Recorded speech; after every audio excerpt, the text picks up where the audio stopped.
Coping Skills here, back with another reaction. This one's a little bit of a hot take. I was doing some editing and I saw something pop up on my feed, posted like 10 hours ago, a new live version of Pentatonix, Sound of Silence. Man, I did a reaction to their other version, the live video version. I'll link it here if I remember. And it was awesome. And now I get to watch them do it live. So you can join me. How cool is that? Let's do it. If you're new to the channel, I'm a licensed mental health counselor in Florida. Started doing reaction videos to try to raise mental health awareness. So something I say along the way, hopefully, is meaningful or helpful to somebody somewhere. That's the goal. If you like that endeavor, if you like the content, please consider subscribing. Liking the video goes a long way. Thank you so much. There's also ways to support the channel monetarily in the description, but watching is plenty. Don't feel obligated to do that. Without further ado, let's get to this new version of The Sound of Silence by Pentatonix. I'm excited to see how different this is from the official music video version, and I noticed it's the same 5, but let's see maybe if we can tell if their voices have progressed since doing this for the video. I'm excited. Let's do it. Hello, darkness, my old friend. I've come to talk with you again. But the vision softly creeping left its seeds while I was sleeping.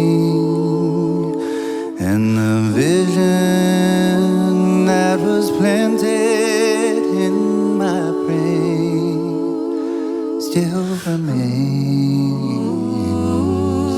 within the sound of silence. In restless dreams I walked alone.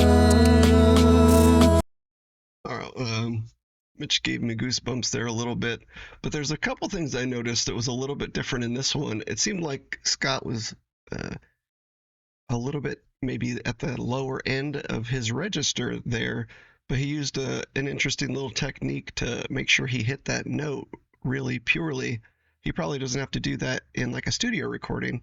He just kind of goes for it, but like a live recording, he might use that little bit of technique where he kind of breathes in to the low note, like right? A little vocal fry, but you could tell it was kind of stretching that really lower part of his register. You probably noticed it too, but I just wanted to call that out. So let's see if we can hear it together.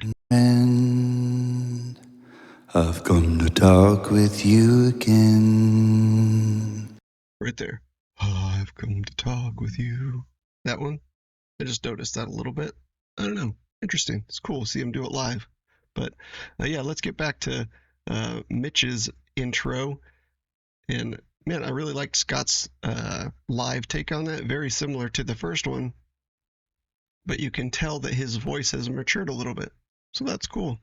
Yep, let's get back to the little baby Mitch slap I got. My brain still remains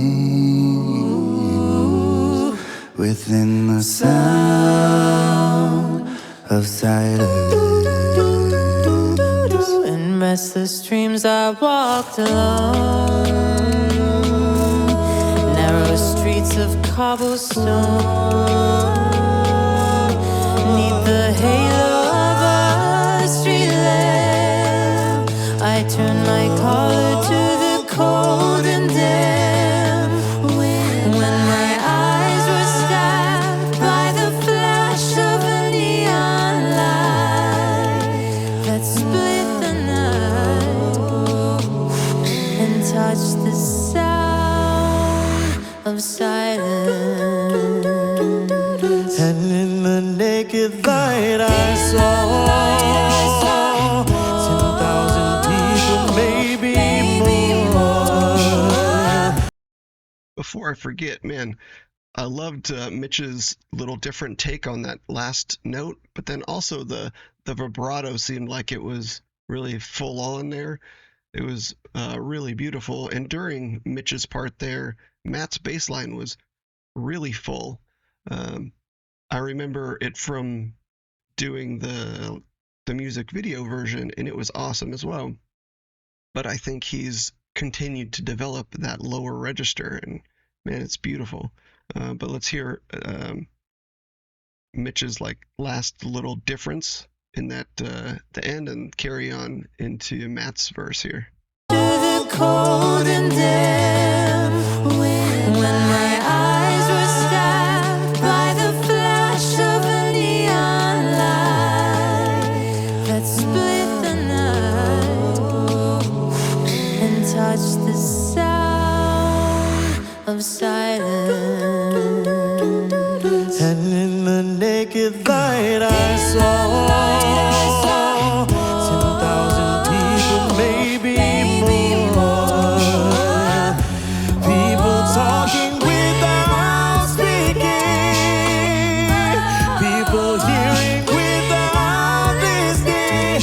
People writing songs that voices never share. And no one dared disturb the sound of silence. Of silence.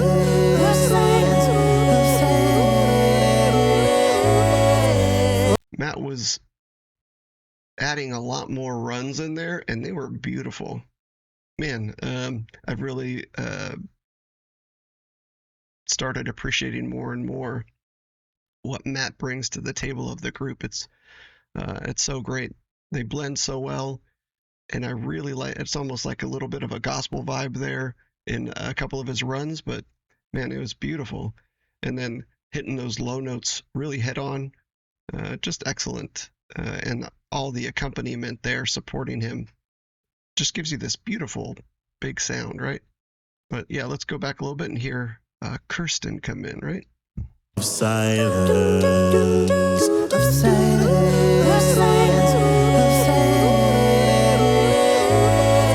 Oh, said I do not know. Silence like a cancer grows. Hear my word that I might teach you. Take my arms that I might reach you. But my words like silent raindrops fell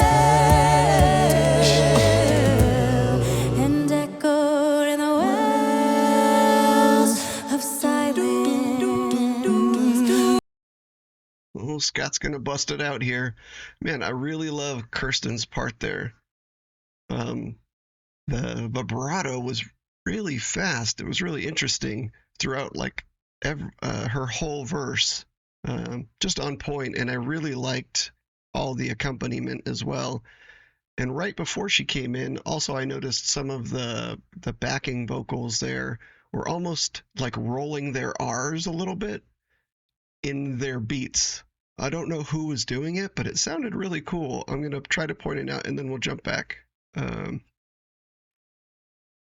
See, I hope that's enough. Of silence. Hear that? Like that. Of silence.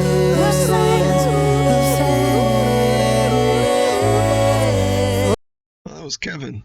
Yeah, that was cool. I like that. All right, we'll go back to the end of Kirsten's part here. Raindrops fell and echoed in the wells of silence. And the people bowed and prayed to the neon god they made. And the sun flashed down its warning, yeah. And the words that it was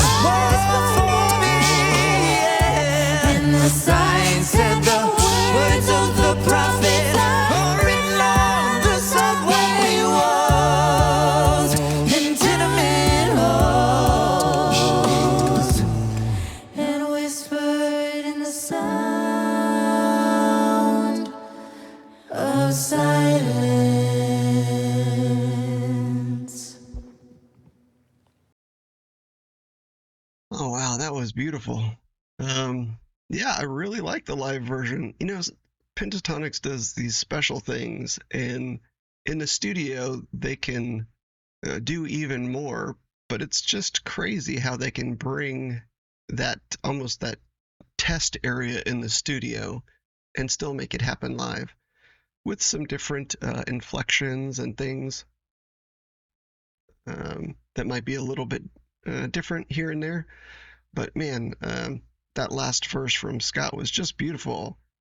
I remember there was a comment when I did a reaction to Say Something from them where he kind of had to like iron grip the chairs behind him because he's such he sings with his hands. He's very emotive with his hands and arms, and you could tell during that whole last thing when he kind of took a step back that he was going to need some room to move to do it properly for him, and that was cool to see. But yeah, beautiful. You know, I think the first time that I reacted this did a lot of comparisons to Disturbed's version of The Sound of Silence, and those are still apt. And after reading dozens and dozens of comments on both the reaction that I did to Disturbed's as well as the one for this music video that's showing on the screen here, people say that Disturbed's version is kind of like a warning that we didn't heed Simon and Garfunkel's original song warning, but Pentatonix is a message of hope for the future that even though we haven't realized our potential as a human race yet, that there's hope for the future for us to realize that and start listening to each other. So yeah, this was beautiful. I really like it. And from a mental health perspective, using Pentatonix as a coping skill to just help wash your negative feelings away and fill yourself with endorphins when you get Mitch slapped is just an awesome thing. But also the essence of this song being one of learning how to be a good listener. And that is one of the most mentally health appropriate things that we can do is work on our listening skills. So that's my challenge to you, I guess, throughout this week is to try to be a better listener. But thank you so much for joining me on this new version of Sound of Silence live from Pentatonix. I appreciate you guys, everyone. Thank you so much. Until the next time, maybe click on something else that pops up and keep watching. Ciao.